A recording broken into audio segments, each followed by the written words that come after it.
नमस्कार, मैं हूं प्रवीण और इस वक्त भगत चंद्रा हॉस्पिटल के सभागार में हम लोग मौजूद हैं, जहां आई डोनेशन और एचआईवी के प्रति अवेयरनेस के लिए एक प्रोग्राम ऑर्गेनाइज़ किया गया है और बाहर से भी स्पेशलिस्ट यहां पहुंचे हुए हैं। तो आइए जानते हैं क्या कुछ प्रोग्राम है। अगर आप अपनी मृत्यु के बाद भी दुनिया देखना चाहते हैं या किसी और को जिंदगी का उजाला देना चाहते हैं तो ये खबर सिर्फ और सिर्फ आपके लिए है। बीते बृहस्पतिवार को भगत चंद्रा हॉस्पिटल में eye donation awareness camp organise किया गया, जहां हॉस्पिटल के एमडी डॉक्टर सीएम भगत के अलावा कई संस्थाओं और स्पेशलिस्ट ने हिस्सा लिया। इसके साथ ही एचआईवी के प्रति हॉस्पिटल स्टाफ को तमाम जानकारियां दी गई। सर, क्या कुछ अवेयरनेस यहाँ आज फैलाई जा रही है और क्या कुछ इसका मोटिव है? देखिए, चांस की बात है, दो टॉपिक हमने आज लिए। एक तो एचआईवी था, एड्स के बारे में कि कैसे फैलता है और क्या उस प्रिकॉशंस से होनी चाहिए और उसकी इम्प्लीकेशंस क्या क्या है, वो भी ज़रूरी है। हमारे हेल्थ केयर वर्कर्स हैं, they should also be aware about it. अब ये एक्ट बना हुआ है, उसके एक्ट की क्या परिभाषाएं हैं और क्या चीज़ें आती हैं वो भी इनको बताया गया है। दूसरा था आई डोनेशन। आई डोनेशन एक ऐसा इशू है जो आसानी से किया जा सकता है, लेकिन समाज में जो सोच है ना, तो एक पब्लिसिटी की ज़रूरत है। अब इसमें हेल्थ वाले कुछ तो कर पाएंगे, लेकिन धर्मगुरुओं और पॉलिटिशियंस और टीचर्स, ये लोग काफ़ी कंट्रीब्यूट कर सकते हैं और मैं कहूँगा कि इन लोगों को करना चाहिए, तभी ये सिचुएशन ठीक होगी। अदरवाइज़ एक डेफिशिएंसी है, 1 लाख 1.5 लाख से ऊपर कॉर्निया की, वो कैसे पूरी होगी मुझे नहीं मालूम। सर, बाहर से भी ज्वाइन किया था आज कुछ स्पेशलिस्ट ने। हाँ, देखिए, ये तो दिल्ली एड्स कंट्रोल सोसाइटी के थे लोग, और एक जो आई बैंक वाले हैं वो लोग भी आए थे और पूरा स्टाफ मौजूद था। हाँ, पूरा स्टाफ था, इनको ट्रेन किया गया। क्या कहना चाहेंगे सर, जो भ्रम रहता है आंखों को डोनेट करने के लिए, लोग कुछ नर्वस भी होते हैं, डरते भी हैं, कुछ जागरूक। देखिए, एन मौके पे ना याद नहीं आता है, और घर में कोई ना कोई व्यक्ति ऐसा होता है जो अड़ जाता है हनुमान जी के पैर की तरह कि नहीं करनी है। अब उसका तो इमोशनल इशू होता है, कोई क्या करे। तो ये परिवार के सभी लोगों की जब कंसेंट होती है तभी हो पाता है, नहीं तो कई बार दिक्कत आ जाती है। हाँ, लेकिन एक आदमी को अलर्ट ज़रूर रहना चाहिए, जिसमें उस आदमी ने कन्फाइड किया कि मेरा शरीर के साथ ये करना है। सर, क्या कुछ प्रक्रिया रहती है, कॉस्टिंग क्या रहती है? देखिए, आई डोनेशन में आपकी कोई कॉस्टिंग नहीं है। आप फ़ोन करेंगे, वो आएंगे और ले जाएंगे। और बाकी फ़ोन करना है, टाइम से करना है। और जब आई डोनेशन के लिए आपने तय कर लिया और फ़ोन कर दिया है, तो आइज़ को एक तो 6 घंटे के अंदर कोशिश करिए, मैक्सिमम 8 घंटे। और थोड़ा सा टाइम लगना भी है, तो उस पर कॉटन को, साफ़ सुथरी कॉटन को गीला करके, सलाइन से प्रेफरेबली, नहीं तो पानी से गीला करके आइज़ के ऊपर रख दीजिए। और आइज़ को, जो बर्फ़ है उसको डायरेक्टली आइज़ के ऊपर नहीं रखना है, वो ख़राब कर देगी उसको। तो आप ठंडा पानी और ये सब रख के, तो उससे कुछ घंटे और मिल जाते हैं।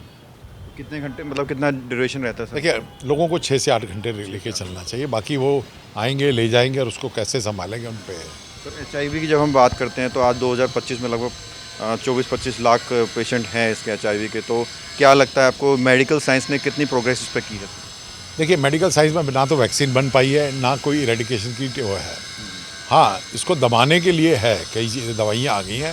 एक्सपेंसिव है तो गवर्नमेंट ने अपने उससे शेयर फ्री में देना शुरू कर दिया सेंटर्स के थ्रू। बाकी मैं यही कहूँगा कि ये जो एक्ट है, ये बहुत कुछ हासिल नहीं कर पाएंगे, मेरी पर्सनल ओपिनियन है। लोगों को खुद सेंसिटिव होना पड़ेगा कि खाली ना, देखिए, क्योंकि जो लोगों को इन्फॉर्मेशन, ज्ञान होना ज़रूरी है और उनकी भावनाएं क्लियर होनी चाहिए। अब ये कहें कि एक्ट है तो आपको ये भी करना है, वो भी करना है, ये सिचुएशन को ख़राब करेंगे। तो हमारे साथ डॉक्टर आशीष शुक्ला हैं, जो भगत चंद्रा हॉस्पिटल पहुंचे हैं, जहां एचआईवी और आई डोनेशन के प्रति अवेयरनेस प्रोग्राम ऑर्गेनाइज किया गया है। शुक्ला जी, आज क्या कुछ प्रोग्राम किया गया है और इसका मोटिव क्या है? धन्यवाद। बेसिकली आज के प्रोग्राम का मोटिव ये था कि एचआईवी एड्स जैसे भयानक समस्या के बारे में आम जनमानस को बताया जाए कि इसके क्या कॉन्सिक्वेंसेस हो सकते हैं। पहले ये था कि ये छुआछूत की बीमारी है, उसके साथ नहीं बैठना चाहिए, इस तरह की जो दिक्कत होती थी पूरे समाज में, वो दिक्कतों को आजकल की जो बहुत सारी नई नई मेडिसिन आ गई, नए नए तरीके आ गए ट्रीटमेंट के, बहुत सारे एक्ट के बारे में यहाँ लोगों को बताया गया कि इस तरह का अगर कोई व्यक्ति HIV पॉजिटिव हो जाता है तो उसे बहुत घबराने की ज़रूरत नहीं है। उसको बड़ा सहज और बहुत आसान तरीके से ट्रीट किया जा सकता है और समाज की मुख्य धारा से उसको जोड़ा जा सकता है। उनको कहीं ऐसा नहीं है, इस तरह के एक्ट में ऐसा नहीं है कि इन्हें कहीं प्राइवेट सेक्टर में या गवर्नमेंट सेक्टर में इन्हें नौकरी नहीं मिलेगी, इन्हें नौकरी मिलेगी। समाज के सबके साथ ये बैठ सकते हैं, सबके साथ काम कर सकते हैं। कुछ ऐसी चीज़ें हैं, उसी के तहत इस कार्यक्रम को किया गया। दिल्ली एड्स कंट्रोल सोसाइटी की डिप्टी डायरेक्टर ममता मेहरा और हमारे साथ अर्चना जोशी जी आई थी वहाँ से। और बेसिकली चूँकि ये हॉस्पिटल, भगत हॉस्पिटल बड़े लंबे समय से समाज के इस तरह के जो बर्निंग टॉपिक्स हैं इस पे काम करता है और समाज को एक संदेश देता है कि जो बहुत ही कॉम्प्लिकेशन है, बड़ी दिक्कत वाली चीज़ है, जिससे बड़ा घबराहट होती है, वो उस टॉपिक पे भी ये काम करता है, उस संदर्भ में उस विषय पे काम करता है। तो ये बड़ा अच्छा था। मैं विशेष रूप से डॉक्टर CM भगत का ये धन्यवाद करता हूँ कि वो हमेशा इन चीज़ों के लिए आगे रहते। और आज एक बड़ा विशेष रूप से सेंटर फॉर आई साइट्स के लोग भी आए थे। डॉक्टर जोशी थे, वो आए थे। उन्होंने ये बताया, उन्होंने एक सवाल मेरा था कि क्या HIV पॉजिटिव अगर कोई व्यक्ति है और उसे ब्लड वो डोनेट कर सकता है कि नहीं, या वो अपनी आई डोनेट कर सकता है कि नहीं। तो ये बताया उन्होंने, ये बिल्कुल बड़ा स्पष्ट तरीके से बताया कि यदि कोई व्यक्ति HIV पॉजिटिव है तो वो मतलब अपनी आई या कोई भी शरीर का किसी तरीके का कोई अंग डोनेट नहीं कर सकता। तो एक संदेश था, एक प्रयास हमारा था और आगे आने वाले समय में हम लोग इसको और बड़े पैमाने पे बढ़ाने का काम करेंगे दिल्ली एड्स कंट्रोल सोसाइटी के माध्यम से। मैं डॉक्टर पीयूष हूँ, centre for site new Delhi Dwarka से। आज भगत चंद्रा में क्या कुछ अवेयरनेस प्रोग्राम रखा गया है और इसका मोटिव क्या है? आज भगत चंद्रा हॉस्पिटल में हम लोग आए हैं एंड इसका बेसिकली आई डोनेशन अवेयरनेस के बारे में और HIV एड्स की अवेयरनेस के बारे में डिस्कशन है। नाको की तरफ से ये लोग दे आए हैं, Mamata ji and all, they are discussing regarding the HIV awareness and हम लोग सेंटर फॉर साइट से आए थे एंड एक आई डोनेशन अवेयरनेस के बारे में हम लोगों ने एक छोटा सा टॉक दिया है। एंड आप सबको एक आइडिया देना चाहूँगा दैट हम लोग को एक छोटा सा प्लेज लेना चाहिए कि हम लोग की डेथ के बाद हम एक बेसिकली एक आई डोनेशन और बाकी ऑर्गन डोनेशंस का भी एक फॉर्म फिलअप करें और अपने फैमिली मेम्बर्स को थोड़ा सा बता के रहें कि हमने ऐसा फॉर्म फिल कर रखा है एंड वो नंबर्स अपने किसी नियर एंड डियर्स को दे दें कि हमारी डेथ के बाद वो नंबर्स पे कॉल करके उन आई डोनेशन या फिर ऑर्गन डोनेशन के लोगों को कॉल करके विद इन फ्यू आवर्स वो आईज एंड ऑर्गन्स को डोनेट कर दिया जाए। Thank you. मैं विनय बिष्ट मेरा नाम है, मैं सीनियर मैनेजर हूँ centre for side I bank में। सर आज क्या कुछ अवेयरनेस प्रोग्राम भगत चंद्रा हॉस्पिटल में? भगत चंद्रा में आज बहुत अच्छा सा प्रोग्राम किया गया है। एक तो HIV एड्स के बारे में पूरे स्टाफ को यहाँ पे अवेयर किया गया, उनको इन्फॉर्मेशन दी गई कि कैसे क्या है, HIV क्या होता है, कैसे उसको क्योर करना है, कैसे इसका ट्रीटमेंट होता है। एंड दूसरा हम लोग आए हैं आई डोनेशन के लिए। हमने यहाँ पे आई डोनेशन अवेयरनेस का बताया है सिस्टर्स को। हमारा मोटिव है कि नंबर्स ऑफ आई जो हमारा इंडिया में बहुत कम हैं हो रही है डोनेशन, उसके अवेयर किया जाए, लोगों को आई डोनेशन के बारे में बताया जाए कि हमारा आई डोनेशन प्रोग्राम अच्छे से चले और जो हमारे ब्लाइंड बच्चे हैं बेसिकली उन लोगों का भला हो सके। सर ये जो कंसेंट मिलने के बाद आई डोनेशन की प्रक्रिया शुरू होती है, तो क्या ये अफोर्डेबल रहता है? अफोर्डेबल तो रहता है, बट यहाँ पे जैसे मैंने बताया ना कि हमारा देश में अवेयरनेस की बहुत कमी है, आई डोनेशन की बहुत कमी है। आप यदि किसी से बात करोगे, फैमिली में डेथ होगी और किसी बोलो यार आई डोनेशन करा दो, कहते पागल है, ये नहीं सब करना है, ये है वो है, कई चीज़ें हैं। जबकि हम लोग कहते हैं आई डोनेशन, अभी सर ने भी बताया कि श्रीलंका में हम एक कॉल करते हैं तो वहाँ से 10 कॉल आ जाती है, 10 टिश्यू आ जाएंगे, आँखें आ जाएंगी। बट हमारे यहाँ पे यदि हम अभी इंडिया के अंदर में बात करेंगे तो मुश्किल हो जाएगा एक आँख ढूंढना हम लोगों के लिए। क्या डेथ के बाद भी इन्फॉर्म कर सकते हैं या पहले ही? हाँ, उसमें कोई ज़रूरी नहीं है। जैसे अभी मैंने प्लेटफॉर्म बांटे हैं, वो प्लेटफॉर्म ज़रूरी नहीं होता है, फैमिली कंसर्न ज़रूरी है। यदि किसी की घर में डेथ हो गई और वो घर वाला, उसका नेक्स्ट ऑफ किन, बेटा, बहू, नाती पोते कोई भी चाहते हैं कि दादा, पापा, भाई बहन किसी की आई डोनेट करनी, तो वो कर सकता है, उसमें प्री कंसर्ट की ज़रूरत नहीं है। कुछ में ड्यूरेशन होती है कि इतने टाइम तक? हाँ, उसमें ड्यूरेशन होती है। आई डोनेशन हमेशा डेथ के बाद 6 से 8 घंटे के अंदर होना ज़रूरी होता है। ममता मेहरा, असिस्टेंट डायरेक्टर जीपा। मैम, आज भगत चंद्रा हॉस्पिटल आप पहुंचे हैं, क्या कुछ अवेयरनेस के ऊपर प्रोग्राम रखा गया है और क्या मोटिव था इसका? हमारा जो आज प्रोग्राम था ना HIV एड्स अवेयरनेस के ऊपर था और काफ़ी अच्छा लगा मुझे यहाँ की टीम के लोगों से मिलकर, और जो भी पार्टिसिपेंट्स थे वो काफ़ी इंटरैक्टिंग थे। कुछ नॉलेज हमने शेयर करी, कुछ उनके रिस्पॉन्सेज हमने लिए और काफ़ी अच्छा हमारा इंटरैक्टिव सेशन रहा आज का। HIV का भी क्या मेडिकल साइंस में क्या स्टेटस चल रहा है, क्या कितने केसेस हैं और कितने प्रोग्रेस हम लोग कर रहे हैं इंडिया में?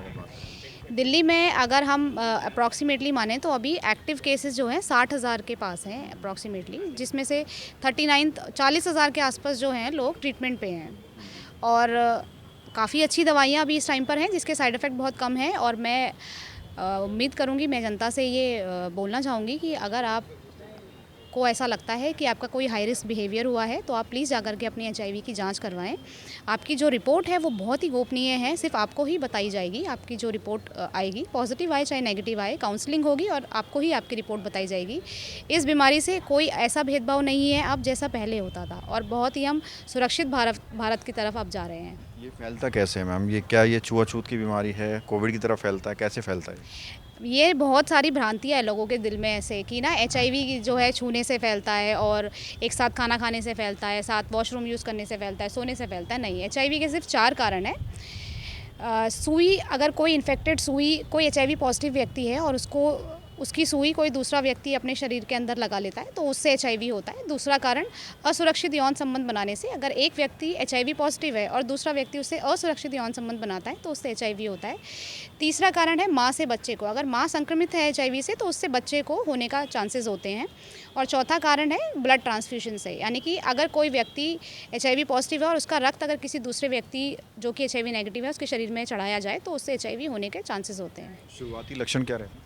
इसके लक्षण शुरू के कुछ समय तक तो इसके कोई लक्षण पता नहीं चल पाते हैं, क्योंकि HIV का जो वायरस है शरीर के अंदर बहुत ही धीरे धीरे काम करता है। तो नॉर्मल जैसे सिम्टम होते हैं, किसी को खांसी बुखार होना या वज़न घटना और बार बार बीमार होना, अगर कोई बार बार बीमार हो रहा है, या फिर यहाँ पर लिम्फ नोड आ जाते हैं, इधर पर गांठ बनना, ये सब सिम्टम्स होते हैं HIV के। या फिर कोई गुप्तांग में कोई इन्फेक्शन होना, ये सारे सिम्टम्स होते हैं। बट ये कोई और बीमारी के सिम्टम्स भी हो सकते हैं, ज़रूरी नहीं है HIV के ही सिम्टम हो।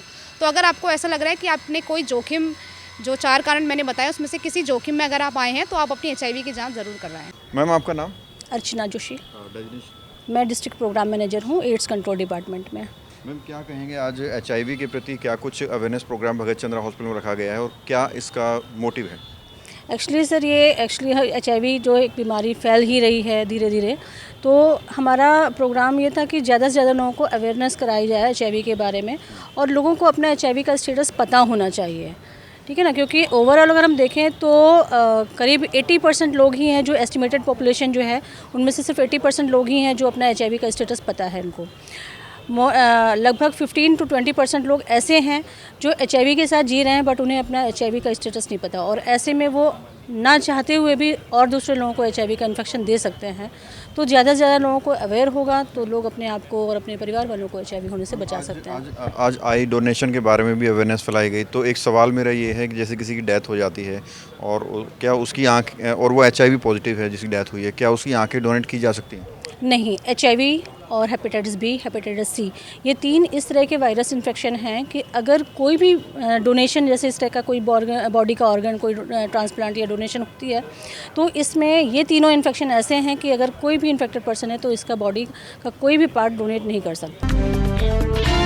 खबरों से खबरदार रहने के लिए चैनल को सब्सक्राइब करें और प्रेस करें बेल आइकन। भगत चंद्रा हॉस्पिटल विश्व की सभी आधुनिक और बुनियादी सुविधाओं से परिपूर्ण एक world class multi speciality hospital, Mahavir enclave, Palam Dabri road पर स्थित साउथ वेस्ट दिल्ली का एकमात्र मल्टी स्पेशलिटी हॉस्पिटल, जहां 24 घंटे आपकी सेवा में उपलब्ध हैं वेल क्वालिफाइड डॉक्टर्स और हेल्पिंग स्टाफ। डॉक्टर CM भगत द्वारा स्थापित भगत चंद्रा हॉस्पिटल आपकी सेहत का ख्याल रखना ही इसकी प्राथमिकता है, वो भी अफोर्डेबल रेट्स में।